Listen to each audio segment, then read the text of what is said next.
Hey everybody, welcome back to the channel. Today we're on the lake. We're going to talk about the differences between Mega 360 and Livescope forward mode. And we're going to basically break down when I use each. I have one Humminbird unit that I use Mega 360, and then I have a Garmin unit that I use the Livescope in forward mode.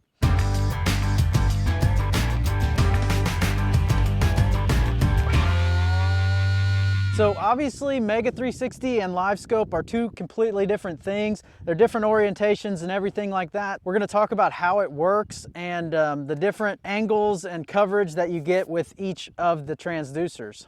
So Mega 360 works basically, it has a circular transducer that rotates and kind of works as radar, and it will like refresh itself as it goes around. Whereas the Livescope transducer has a 20-degree angle that it'll shoot from left to right. If it's in forward mode, it'll shoot 20 degrees left to right and 135 degrees up and down. Mega 360, obviously it's in its name, it'll shoot 360 degrees around the boat. So it's full coverage, whereas the Livescope is basically directional on where your transducer is pointing based on where the trolling motor is, or if you have it on a rod on the side of your boat or on a turret or whatever. But basically wherever that trolling motor is pointing, you got 20-degree angle where that transducer is at. The main difference is the refresh rate. Obviously the Livescope is live, and you see everything, you see the fish moving in real time, whereas Mega 360 you have to wait for that transducer to rotate around and hit that perfect spot of where you're looking. Both different transducers have their time and their place. The Mega 360 shows more of a picture of like the layout of where stumps are, where the laydowns are, things like that, so it'll show a little bit better of a picture of cover, whereas the Livescope obviously will show better pictures of the fish, and it'll also show that cover, but sometimes the way the trees and stuff are oriented, it really doesn't show as well as the Mega 360. A lot of times what I'll do is I'll find the cover with my Mega 360, and then I'll pan over there with my transducer for my Livescope, and then I'll see whether there's any fish using that cover and see if there's anything on it, basically. The other thing with the Mega 360 is you really don't have a very good depth perception. So it's basically just a flat picture, similar to like side imaging where it shows different trees and everything out to the side. 360 will show basically a layout of everything, but you can't tell the depth of different objects. So if you see a fish that's suspended, you can kind of tell based on the shadow. So like if it's suspended real high, that shadow will be farther away on that on a different portion of it, whereas if it's closer to the bottom, you may not see a shadow, or that shadow will be closer. So you can kind of tell by the shadows of the depth that those fish are, or how tall stumps are and stuff based on the shadow, but it doesn't have the depth perception that Livescope does. With Livescope, you can physically look out and see a fish in 17 foot and know it's in exactly 17 foot, whereas you're not guessing like you would with the Mega 360. So that's another reason that I use the Livescope over the Mega 360 is I could tell how deep the fish are. You can see your bait obviously too, and that's a big thing.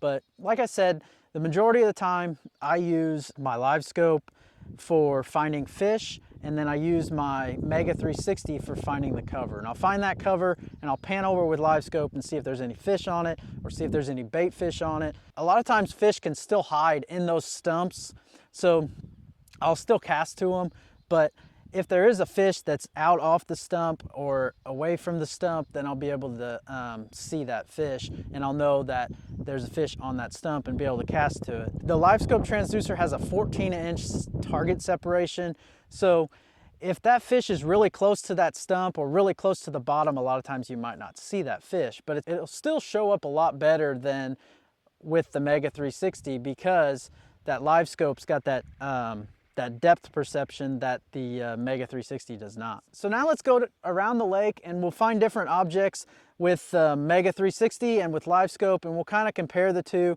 and we'll see the differences between each of the objects. Each one of these is a piece of standing timber, and as we pan around you can see that we're kind of in like a forest of standing timber, but up here straight ahead you can see this big logs of standing timber. And if I zoom in on it on the Livescope, you can see where it splits. There's actually looks like a fish in between there, but you can see where it splits, and you can see exactly the distance that it is from us and everything like that. Lay down shows up pretty dang good on the Mega 360, but it's in the back of this cut, so you can see the bank coming there and there of the cut. And then in the back of this cut, there's this lay down right here. But you could see the trunk of the tree, and then it comes out and starts branching out here.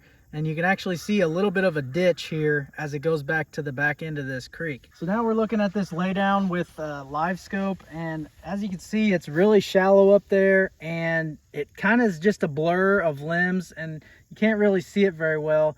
But having the 360, you can actually see that tree and how it lays out. However, on the Livescope, it's kind of blurry. That's the tree right there at 70 feet, but obviously you know the tree's there and you can cast to it and fish it, but you can't see it very clearly because of that. It just got done refreshing, but you can see each individual limb where the trunk comes out, and then it splits here and forks, and actually some of this right here is actually under the boat. Then if you look at the Livescope, you can actually see the individual limbs on that and the fish inside of it. So what I'll do is I'll use the 360 to find the actual cover, and then I can use the Livescope to look for individual fish inside that cover and target them. So you can kind of see here where the road comes in and it crosses here, and then the deeper, darker spot here is where the main river channel runs. And we'll wait here for it to refresh, and maybe it'll be a little bit better, but you can actually see the guardrails on it right here, or the railings is this little section here, and then right here you can see it as well. So now we pulled up a little bit closer, you can actually see as this road, the bridge ends here and the roadbed starts, and you can actually see where it kind of drops off into a ditch or whatever, and you can see there's a little bit of rock or riprap or something. It's actually down here now, but you could kind of see it right on the edge of that roadbed where that rock was broken off from the bridge. Right here where this bridge comes up, and actually if I zoom out, you can see the channel and where the bridge goes over that channel. So you got the railing of this bridge and then the channel right there. Obviously all this hard return is the concrete off of that bridge.